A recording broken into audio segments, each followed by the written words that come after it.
Hey guys, welcome to Cymru Under the Hood. I'm Lee, and today we're going to talk about buying a used car. I'm not going to go into depth of doing a buyer's inspection today, but if you guys would like me to do one of those, I can totally do another video of that for you. Just put some comments down below, and if I get enough requests, I'll do one of those, and I'll just do step by step of how to do a buyer's inspection when going to buy a used car. But today, I'm going to talk about more about the research and what you need to do before you actually go and view a car. One of the first things out of anything is obviously what's your budget, how much have you got to spend, which will really dictate how old of a vehicle you're going to buy and really what you're going to buy. Which on that point, the next thing is deciding what is your necessity. What kind of vehicle do you need? Do you need a car? Do you need a station wagon? Do you need a truck? Do you need an SUV? Those are big things to really decide. Or do you just need something to get around in? I mean, ultimately, do you not care? You know, you have a budget, and whatever comes up in that budget is that's what I'll do, and that's fine too. First things first, when it comes to that, you're going to want to do some research. Spend a little time online with the budget you've got. You want to look up reliability of vehicles. There's quite a few different manufacturers out there. We all have preferences of what we want to drive and what we like. Being a mechanic myself, I have my preferences when it comes to recommending people. Most reliable out there is going to be your Honda or your Toyota. I know not everybody wants to drive a Honda or a Toyota, which is fine. You know, I have a Mercedes. It's old. You know, I have a BMW. It's old. You know, I've all my cars are old used cars, which are great. But for me, I can maintain those things. Where if you've got to take it to a shop, that might cost you a fair bit of money to get it repaired. So that might not be what you want to do. So for me, I'm fixing it. So you know, it's my time. But if you do want to fix your own cars, you know, there's plenty of videos out there. I have a couple. There's lots of other guys that put videos out there too of how to repair your stuff. So that's an option. If you don't, and you're a person that's, you know, going to take it to a mechanic to repair, and you don't want to do that all the time because it's cost effective, you know, the cost efficiency in that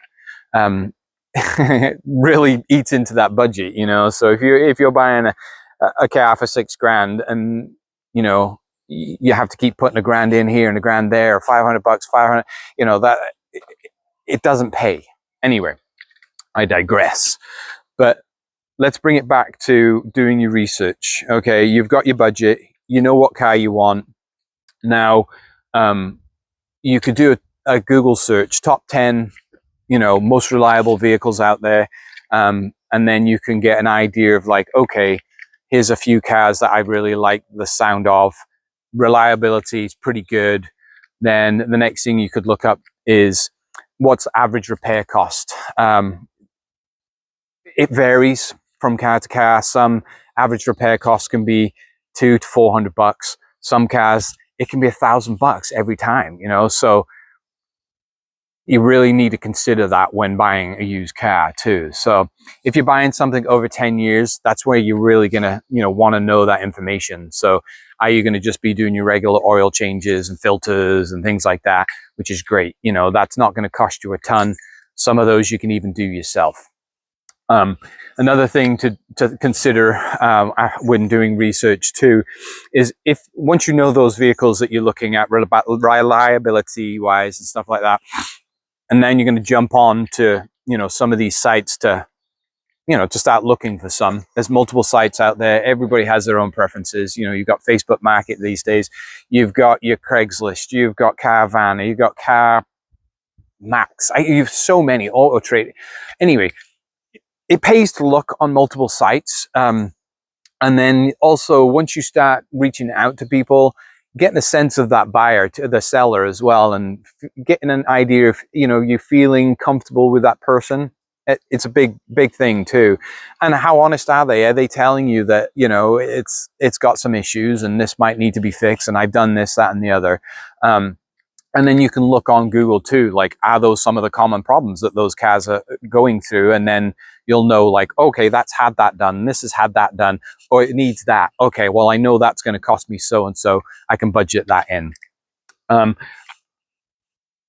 then once you've honed in on a couple of cars, sometimes people will give you the VIN, they'll give you the license plate, and you can do some research on that with the information that they're giving you. There is Carfax.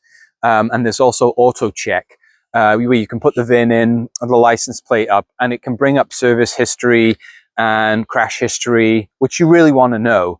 And sometimes doing all this before you even go to see the car is, to me, it's key, because why go and drive an hour or 2 hours to go and see a car if pulling up some Carfax history immediately you're being like, there's no service history on this car.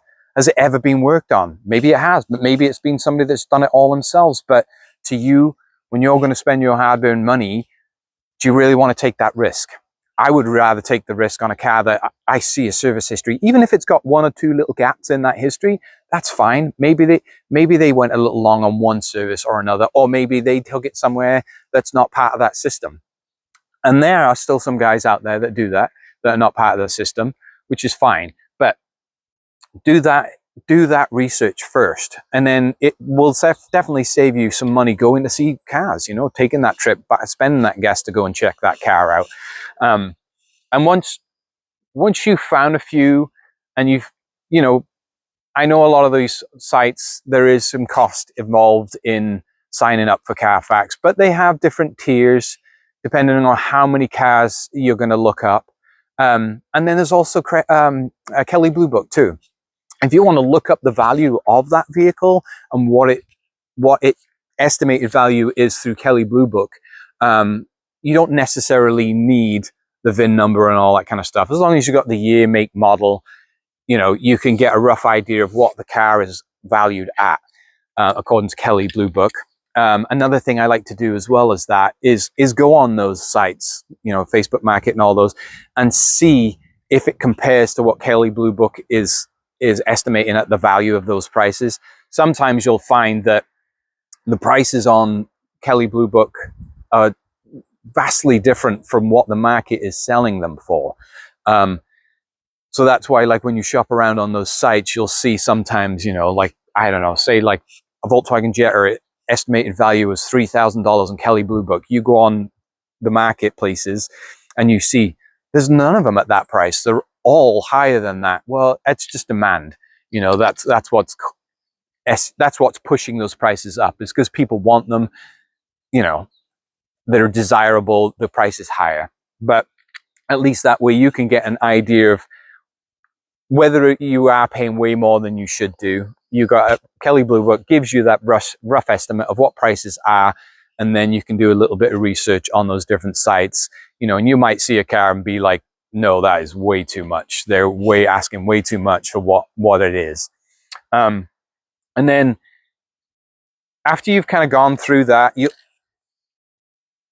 will start to see common prices for the cars that you're looking at, trucks, whatever.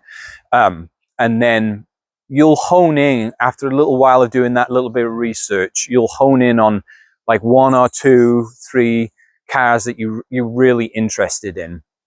Really read the description. And if they don't have much of a description, move on. There's a reason for it. They're very vague, and probably the information they're going to give you is vague. The people that give you the best descriptions when they come to selling it, and honestly with the pros and cons, that's probably what you're going to want to look at, because you're going to probably get an honest opinion of what's wrong with the car, and they will be a person that you'll probably feel good about buying with. And that's always a good thing too, is like, honestly, I always go with my gut. If there's something doesn't quite feel right, then it's a good reason for it, and walk away.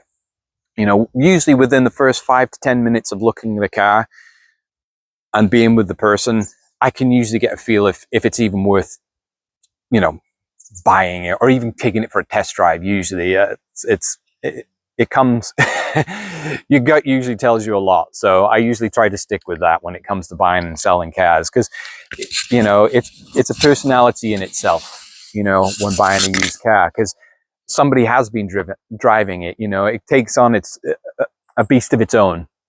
Anyway, so a quick summary, you know, there's a few things. So first thing, more research you do up front, the less it's going to cost you in the long run.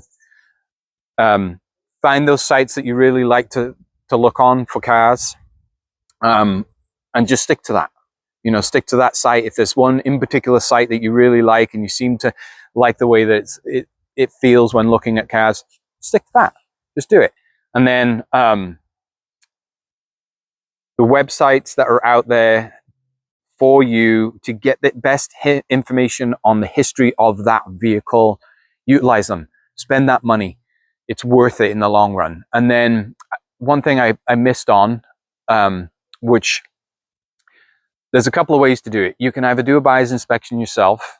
There's quite a few check sheets out there. Some, you know, they were asking you wanted to pay, blah, blah, blah. Skip those. You can print your own little sheet off. DMV.org has their own list online, and you can print that page off and then just work your way through it. You know, that way you're going to save yourself some money. If money is kind of tight and you're kind of trying to do it on a budget without taking it to a mechanic, that's fine. Just follow through the list, you know, check it off yourself, take it for a drive, listen to this, listen to that, and just slowly go through the checklist, you know. And then with the person, when you go for the test drive, you know, ask them questions about it. What service history, how, you know, how often do you do blah, blah, blah, blah, blah, you know, and that way you can save yourself a bit of money. But yes, I'm a mechanic, and obviously I'm going to recommend take it to a mechanic, have a buyer's inspection, spend a couple of $100 up front and find out what's wrong with that car. Is it really worth spending that, whatever the price is? You know, if you're spending 6 to 10 grand, that $200 or $100 or whatever it is in that area where you're at for a buyer's inspection, it's just money well spent, you know, because they can look over the car, they can scan all the computers, they can get it up on the lift, they can see if they're just going to do a nice thorough check for you. So then there might be a couple of things that they find, and then you can decide whether you're like, oh no, I can afford to fix that, and I've got a little ways, and then I can get that done down the road, blah, blah, blah, blah. And when it comes to looking for a mechanic, if you don't have one, ask your friends who they use, and get a good good referrals. If you don't have any like that, Google search. Do a Google search. You know, in your area, the best mechanics, mechanic shops. Read their reviews, or even if the car's somewhere else, you can do it in that area. Look up that area for a reliable mechanic with great reviews, and then what you can do is you can ask the customer that's selling it. If it's something that you're really interested, you're like, I really want to take a further look at it. You can either go visit the car and take it for a ride yourself, and then take it to a mechanic shop, you know, and have them do a buyer's inspection. Or I've had it sometimes where a customer has brought the car to me and they're the seller. I'll do the buyer's inspection for the buyer, and then the seller will take the car back, and then the information that I've retained from doing that buyer's inspection goes to the buyer and not the seller, because the buyer is the one paying for the buyer's inspection. So they get all the information, and then the seller doesn't. I mean, unless the seller brings it in beforehand. I've had that occasionally where somebody wants to sell their car and they're like, can you do a buyer's inspection on it? Can you go through it and check it all out and tell me what it needs? And then, you know, I'll either fix something, or I'll just tell the people when they want to buy it what it needs, and then, you know, so on and so on. That's key. It's really going to save you a lot of money in the long run, because, you know, sometimes I've had it where a car's come in, buyer's inspection, I've gone through the car, and there's a whole list of stuff, you know, to the point where I'm like immediately telling the person, I'm like, you don't want to go there.